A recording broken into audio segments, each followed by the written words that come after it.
I'll tell you what Tiger did to Phil. It was classic. It's classic. I love it. And you hear, you see, and it's just when it's happening, you know something's up. But you just don't think Tiger would do this kind of stuff.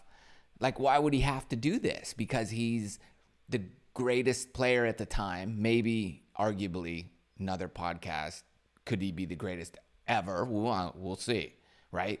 But during his heyday, when he and Phil were going up against each other so often, there was no question who the best golfer on the planet at the time was. Yet, Tiger is doing this stuff to Phil. So, this is from the book that I think you shouldn't get, because I'm going to just share with you the best parts of it. And, this is stuff you find on the internet, so it doesn't really matter, but I'll share it with you here. So there you go. You find it here. All right. Here are some things Tiger would do to Phil, and Phil learns this after he started working with Butch Harmon. So Butch used to be, at the time, Butch was Tiger's coach, and then Tiger left Butch and joined up with Hank Haney, and then Hank was his coach. And so later on, Phil starts working with Butch Harmon to help fix his swing. And really what was interesting was Butch just only told Phil to do the same one thing. Like, he just tried to shorten his swing and just told him something like with his legs, and that was it. But Phil would never do it. I found that pretty interesting.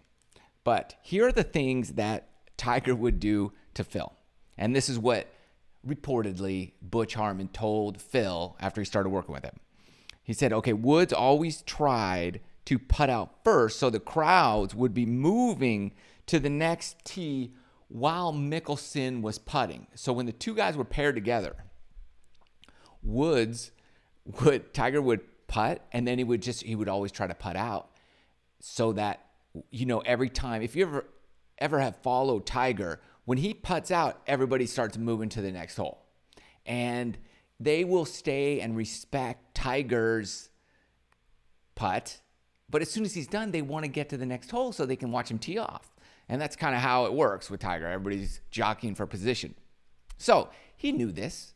So to get under Phil's skin a little bit, he would just try to putt out. Now, it probably didn't affect Phil too much, other than the fact that it would just annoy him, which that in and of itself is going to be worth something in terms of score throughout the course of a round or however many rounds you're playing with the guy. When you get under someone's skin, they're thinking about you and not their own game. So that's one of the things Tiger would always do to Phil. The second thing is this. This is great. He, meaning Tiger, would linger behind the green and let Phil walk up to the tee box first. So when Tiger arrived, his playing partner would have to listen to the roar. So Tiger didn't do this just to Phil Mickelson. He did this to everybody. Like the putting thing, Tiger might show some restraint for his fellow competitor, but not to Phil. But this other piece, he would do to everyone. And that's great. So Tiger finishes the hole. Everybody's going to the next tee box. So Tiger just dilly-dallies, does something with his club, his bag, whatever. So the other guy goes first up to the next tee. And then when Tiger comes, and you know this when you follow Tiger, when Tiger walks up, you're like, come on, Tiger, let's go, Tiger, let's go, Tiger. So dude's on the tee box. Let's say it's Phil Mickelson. He gets to the tee, and he's waiting. Here comes Tiger, and now everybody's chanting, cheering, Tiger, let's go, let's go, let's go. And you just got to sit there and listen to this all day. This is going to happen to you. Think about that for a minute. You're in Sunday round. Let's say you're tied for the lead, and all day this happens to you. 18 tee boxes. He does this so that you can hear that he's coming. You can hear it, and you can hear what the crowd is saying and doing.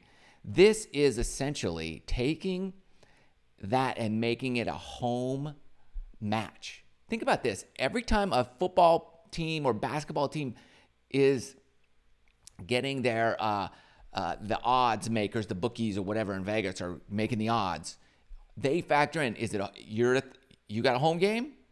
That's worth so many points. A point, half a point, 6 points, whatever it is. Home court advantage equals some positive points in your favor.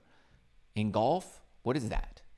See, it's not like you're a golf course, but he knew this. And if he can make that his really home course advantage, it's going to help him out. Phil did not like that.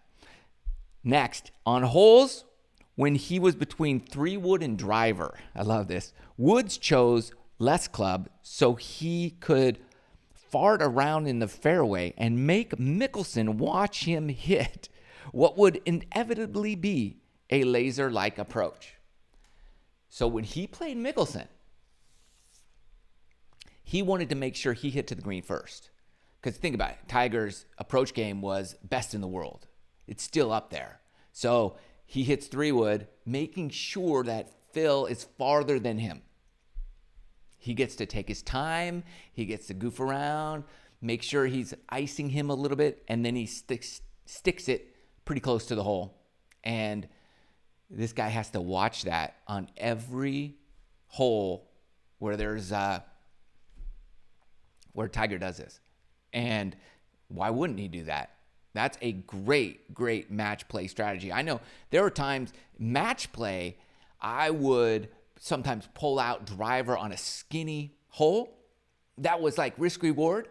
And I would sit there on the tee box with the driver in my hand and look at my playing competitor, and they would be like, la, la, la, la. Especially when they had to hit first, then they pull out driver, they hit whatever shot. And if it's a great shot, whatever, then or a bad shot, most of the times it was bad because it was in the rough because it was such a tough driving hole. And I'd put my driver back and then pull out an iron or something and put it in the fairway and put it in play. So that's kind of a match play scenario. Tiger just did this in tournaments. Brilliant. I mean, he's a master getting under people's skin. And here's the last thing. This is crazy. If Phil was amped up and moving fast, Tiger would slow his walk and pace of play. If Phil had a more leisurely vibe, Wood sped up his routine. Either way, the goal was to try to upset his adversary's rhythm. So whatever Phil did, Tiger did the opposite.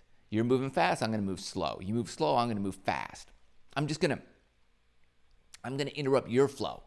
And this is something I would never have thought that Tiger would be so into what Phil was doing that he would specifically have like a game plan against Phil Mickelson. This is crazy. That's how good Phil was. And even in the book, it talked about like at Augusta, how like Tiger didn't necessarily want to go head to head against Phil at Augusta, like on a Sunday. Like he didn't want, if Phil had a lead, it was kind of over as far as Tiger was concerned at Augusta. And so this kind of stuff is fascinating to see how much Tiger would tweak his game and just have a strategy against Phil Mickelson. So, I mean, if anything, it says a lot about Phil and how good he was and how much Tiger really, I would say, gave him like respect in a sense, even though it's kind of disrespectful to do these things. But it just goes to show, like, man, like as good as, just think about this. How many majors would Phil have if it wasn't for Tiger? I mean, nobody really knows, but I mean, Tiger had this effect on other people, and Phil was really the one guy that was consistently in like Tiger's sights of like, okay, that's the guy I got to plan for and watch out for. And he always went against different people, but Phil was the guy that he specifically kind of had these 4 things that he would consistently do just to unravel him. And it worked. And then later, after Phil learned about what Tiger did when he played with him, then he knew what Tiger was going to do. And there was times in the book where he talks about they were just laughing like, okay, I know what he's doing. I know what he's doing here. That's fine. And then he was prepared and ready for it, which is cool. It's cool when you find out. And it's just, nothing against the rules, nothing like unsportsmanlike here, just little things. Take advantage of kind of the situation and things working in your favor and make it challenging for your opponent. Home teams do this. You hear it all the time. You go to a baseball game, they're playing music to pump you up, and they play or say things to kind of antagonize the other guy on the other team. So that's basically what the ultimate golfer did to his number one rival there on the tour for many, many years. And it's cool. It's cool. I dig it. And I loved watching the two of them go at it. It was special time. And I hope we get that again. It might not be Tiger and Phil. It might be other people, but I certainly hope we have that. And it's happened. It comes and it goes, right? Ebb and flow. Jack and Arnie. We had, even before that, Arnie and the other guys like Hogan and the old timers. They were always people that pulled others up and made them better. And there was always that rivalry among different players. So we're just waiting for who is that now. All right. There was that Hogan, and there was that Nicklaus, and then there was Tiger. And we're kind of poised in a position like, okay, the next one should be coming soon. And we'll see. And it'll be evident. We'll know. It's not going to be like, oh, I wonder if it's Scotty Scheffler or Colin Morikawa or Rory or Justin or this. No, it's none of those guys. All right. It's going to be somebody. It's somebody else that we don't know yet. But it's coming soon. It's going to be exciting. So let me know what you think about Tiger's strategy against Phil.